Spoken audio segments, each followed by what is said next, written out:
Finally, share ko na sa inyo kung saan kami magpapagawa ng furniture sa aming dream house. Sakto pa nga kasi nandito si Red Tan. Siya pala ang owner ng Red Decor. Under renovation nga ang kanilang showroom. Custom-made nga pala sila dito. Kaya kung may design ka na gustong ipagawa, gagawin talaga nila. Nagandahan nga kami sa sofa na ito. Nasa 60K ang presyo nito. Mahal no? Pero sure naman na quality at solid talaga yung mga ginagamit nila dito. Kaya kung may peg kang design and alam mo na yung sizes na ipapagawa mo na furniture, ipakita mo lang sa kanila, then bibigyan kanila ng quotation para may idea ka na rin kung magkano aabutin yung mga furniture na ipapagawa mo. Ito naman yung napili ni Habibi na dining chair. 10,500 nga isa niyan. Then, 6 na yung kinuha namin para sakto sa dining table na in-order rin namin dito. Then, nagustuhan ko rin yung naka-display na bar stool dito. Ang cute niya kasi naiikot siya.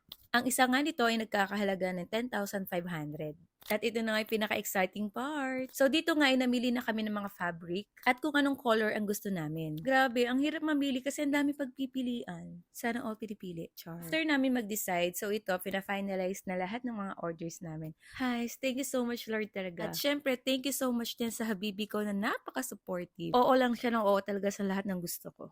Eme. Nagutom nga kami kaya dumaan muna kami dito. Yun lang, bye!